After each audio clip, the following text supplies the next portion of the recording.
أعوذ بالله من الشيطان الرجيم. بسم الله الرحمن الرحيم. ألم تر إلى الذين بدلوا نعمة الله كفرا وأحلوا قومهم دار البوار. سورة ابراہیم 28 نمبر آیت.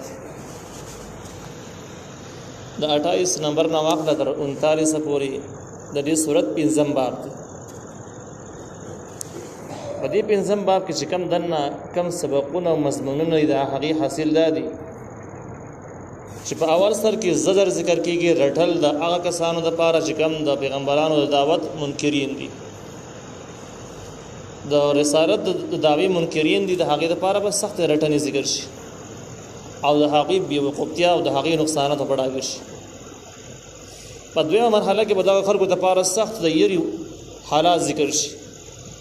چې د دوی حالات انتهایی تشویشناک دي پر روانو وختونو کې، او په آخره کې به بشارت ذکر شي د هغه خلکو لپاره چې کوم د پیغمبرانو تابعدار او وفادار خلک دي. در 39 نمبر پورې غونډه خلاصه د سبقونو شو. الله تعالی وی الم تر اتنګوري ال الذين حق خلقوا ذا بدلوا چاغي بدل کړي د نعمت الله نعمت الله تعالی کفرن په کفر باندې. کفر چې مقابل د نعمت کې راشي نو هغه په معنا د ناشکرۍ سره راځي، او د ناشکرۍ ډېر قسمونه دي چې ځینې پکې انسان کفر ته رسوي. نو دغه شان ده کې د الله تعالی ټولو نه غوړه ناشکري دا ده چې سره د الله تعالی وحدانیت نه مني، او دغه شان دایم ناشکري ده چې د الله تعالی احکام نه مني. لیکن دا ورنه کفر ناشکري ډېر زیاته غټه را کم چې مقابل د اسلام کې ده، او دا دویمه هم ناشکري ده لیکن دا کمزوري ده، دا ورنه نه. الله تعالی وایي ته نه ګوري هغه کسان ته چې هغې بدل کړي د نعمت د الله تعالی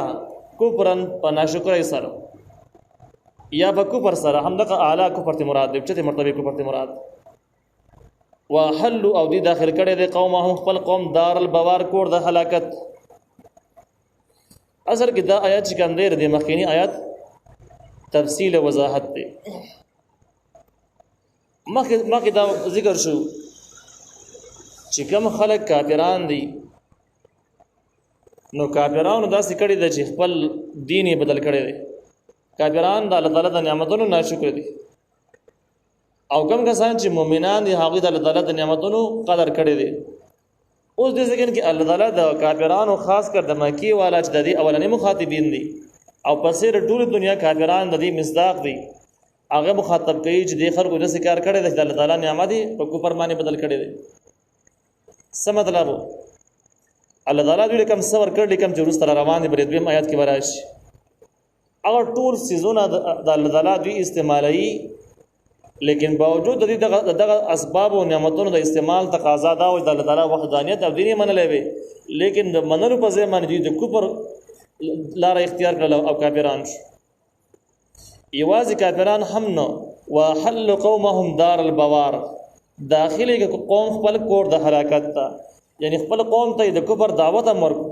او د اسلام خلاف او دین او شریعت خلافي ولم سول او راوچت هم کړل،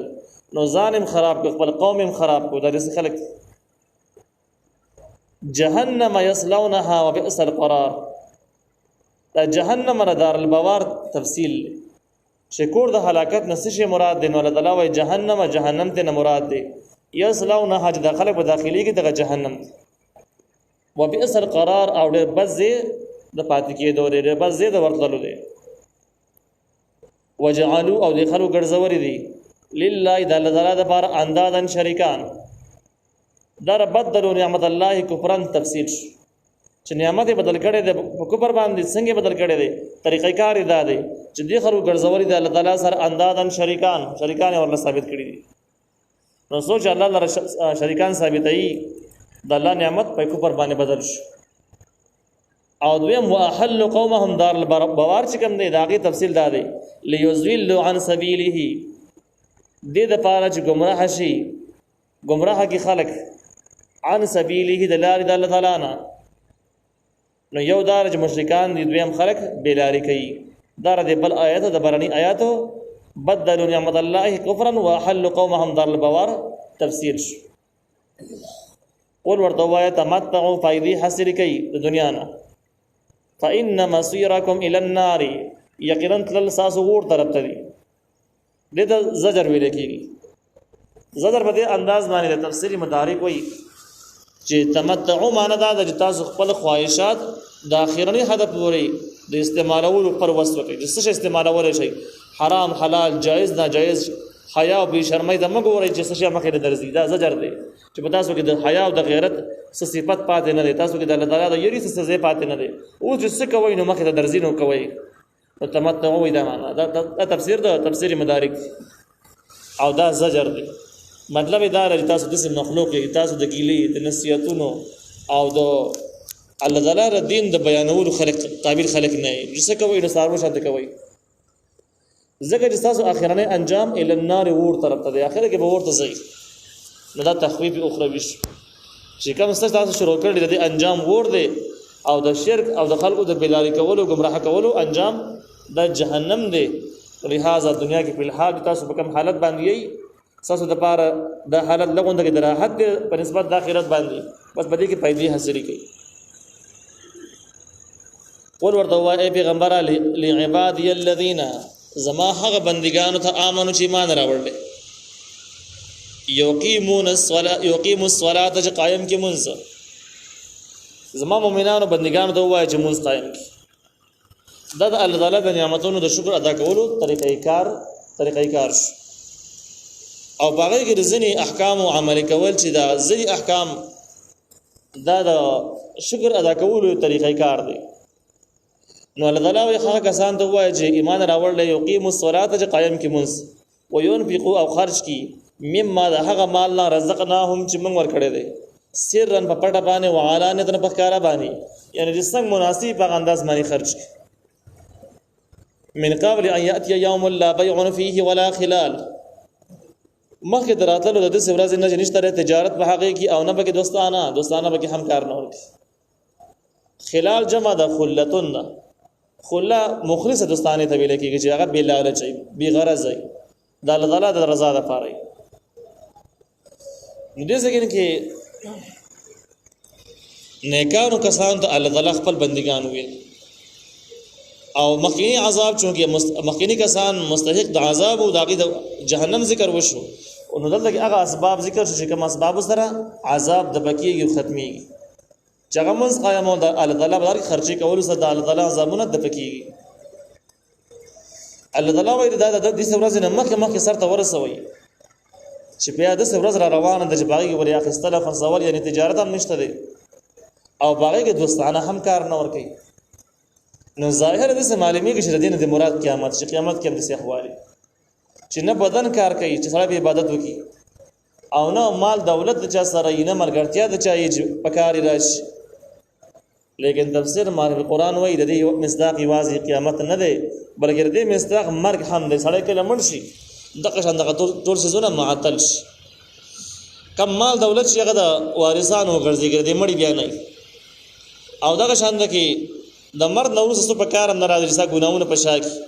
او کته تر دې کو ضرورت نه کې د درګي بدلال کې سره الله سوي د دوستان هم نشته نو دا قصه د مرګ شروع کیږي او مرګ هم مصداق دی قبر مصداق دی قیامت حساب کتاب خلو یو ورځ دغه خبري بخبره دی مصداق دی یقینا دی مصداق دی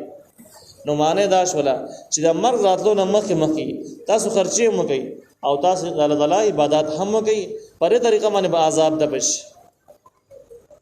دې ځکه د ولا خلال دوستانه نه په د دوستانه به کار نه ورکړي دا په دې وجه باندې دوستانه دوه قسمونه دي یو دوستانه دنیاوی تعلقات او دوستانه ده نو دنیاوی تعلقات ساتل دوستانه کول دا په مرګ باندې ختميږي د دې په فائدہ نه